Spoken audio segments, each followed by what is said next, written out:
Cheer. So I would like to thank Kaleidoscope of Hope for having me this evening, and for everyone coming. My fault. Thank you. Okay. Yeah, Good stuff. short no problems.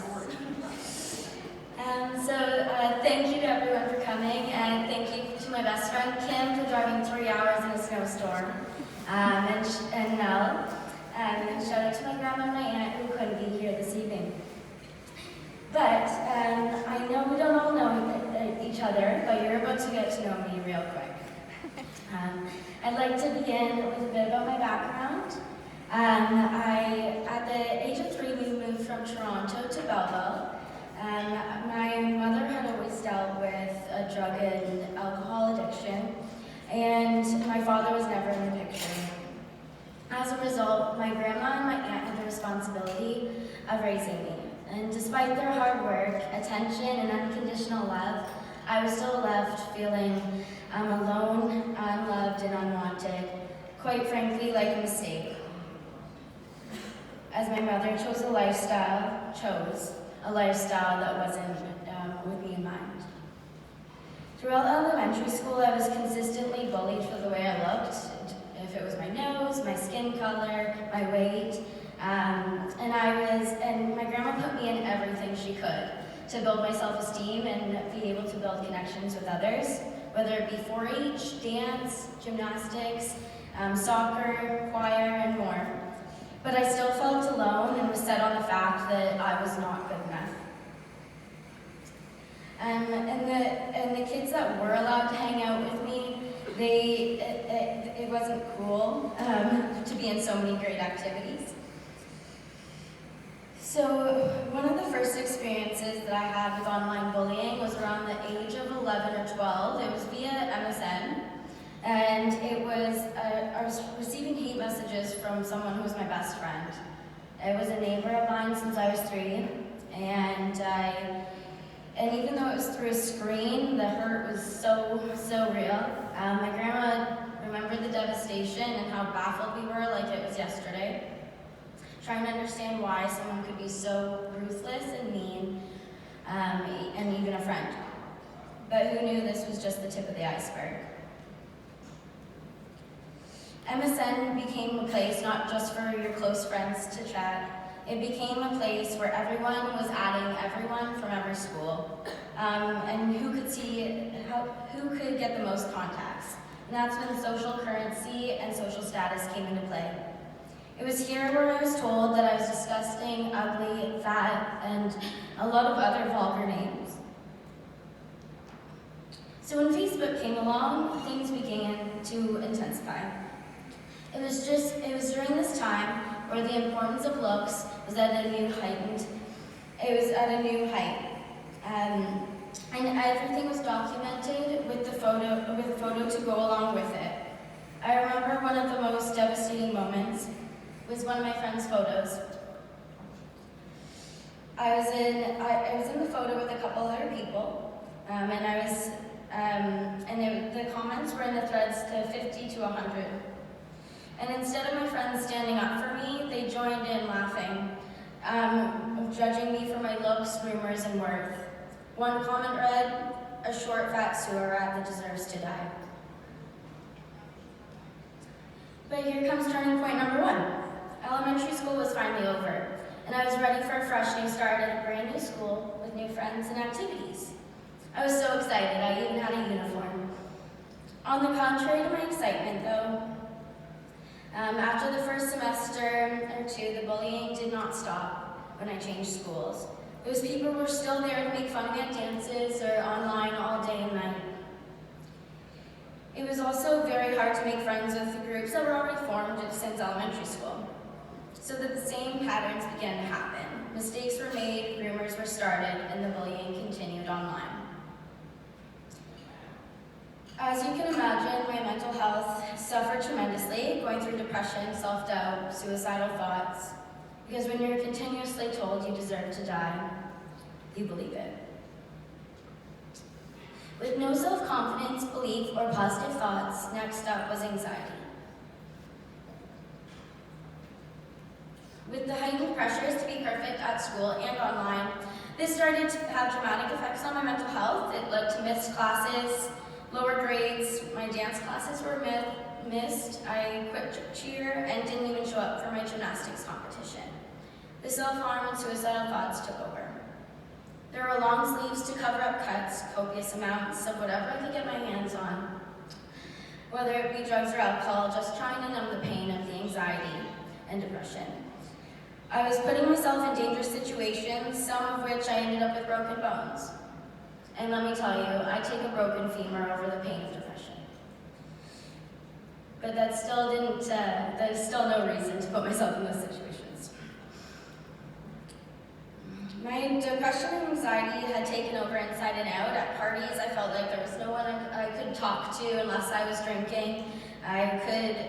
Which led to more mistakes and embarrassments. And I felt like,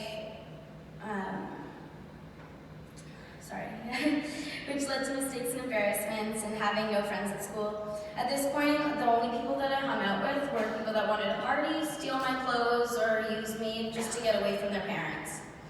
I used to think the worst thing in life was to be alone, but it's not. It's to be alone, to be surrounded by people and still feel alone. However, at this time in my life, it gave me a false sense of friendship, and hey, I wasn't alone.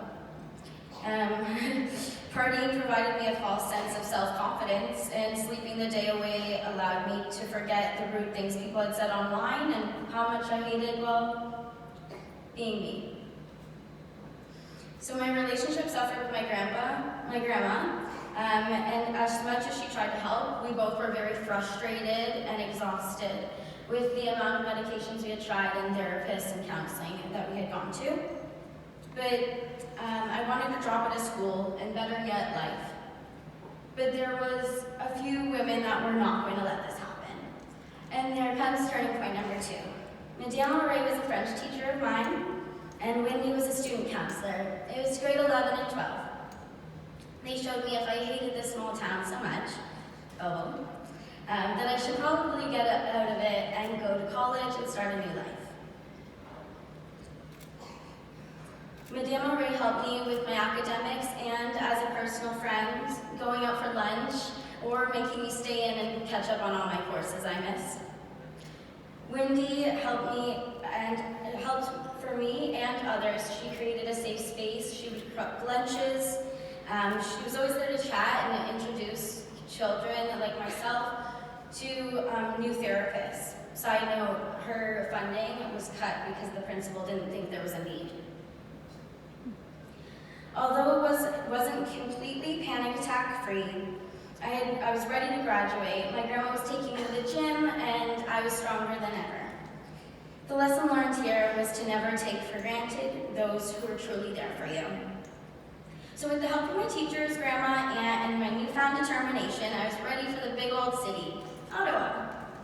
I was so proud to be going to college. There was a bit of an academic strain in the first year, but by the final year, I had highest GPA, and I was in a sorority that was filled with like-minded women who cared about themselves and each other. I thought I was finally getting somewhere.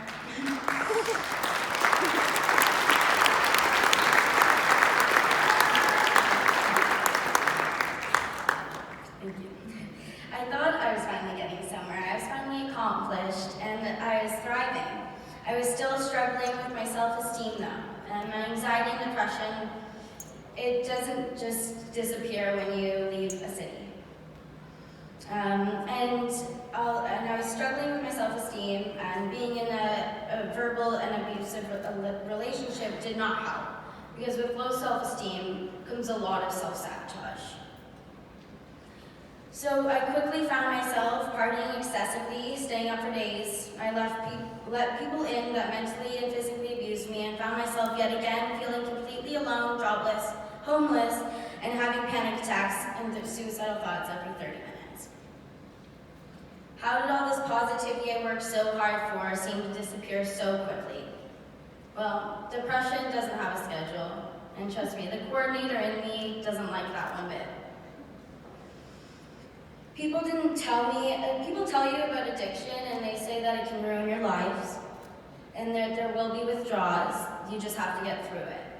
But what I didn't know is that I needed to identify these patterns. When something didn't go my way, I needed to find a way that was a positive way to deal with it. Instead of going right back to the way that I knew best. You don't just go through withdrawals, you have to go be a little lonely to find new friends, to find new hobbies that serve you instead of harm you. And it takes patience, determination, and tools, as well as a support system, and it can be done.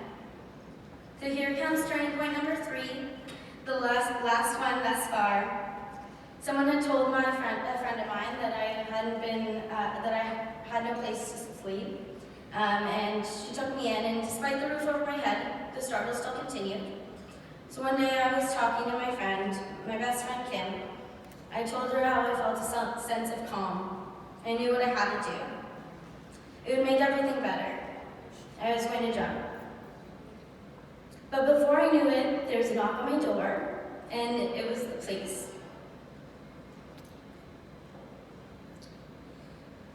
They were here to take me to the hospital, and reluctantly I went. Here I was, again, explaining my history and my present experiences with depression, suicidal thoughts, and anxiety. So they prescribed me a small dosage to deal with my panic attack at the time, and a list of counselors to call. Some of the names on the list were far away, or the numbers didn't work anymore, but there was one number that worked. So I went to that clinic a week later.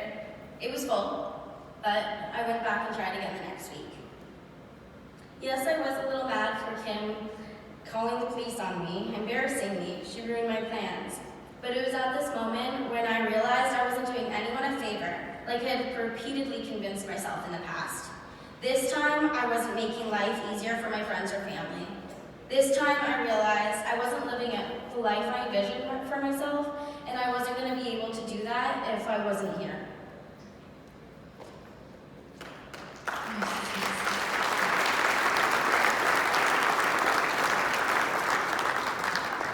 This time, it really stuck. I knew I was the only one that could change this pattern. So after the hospital, I called the numbers on the list, and I did meet up with that counselor. And it was here where I had spoke to her, we identified the problems, and she provided me a lot of tools that helped me, and I still use them to this day. I have been staying with the same roommate for 2 years, and I've had multiple full-time jobs, and a job I'm very happy with. My relationship with myself is stronger and more positive than ever. As I began speaking tonight, I explained all the pain that social media had caused me.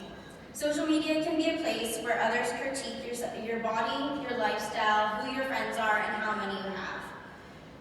And even worse, you compare yourselves to their highlight reels on their social medias.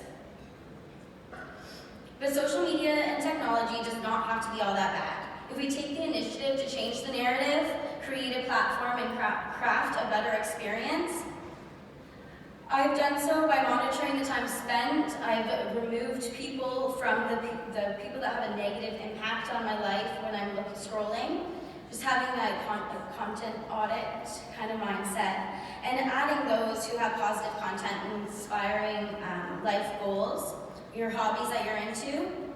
Other ways are journaling affirmations, remembering your favorite things to do and do them regularly. My personal favorite, a 30-second dance party. And also just through social action, and most importantly, always wearing your protective shield. The world is filled with people who think they know you, but we must listen to no one else's voice but our own, and we better make it a nice one. As I conclude, I wish I could tell you a specific turning point where my life changed for the better, and perhaps I can, but there will always be another one and another one. Because as many of us know, life is a journey filled with many turning points, and at times a winding roller coaster. But all we can do is try our best to enjoy the ride.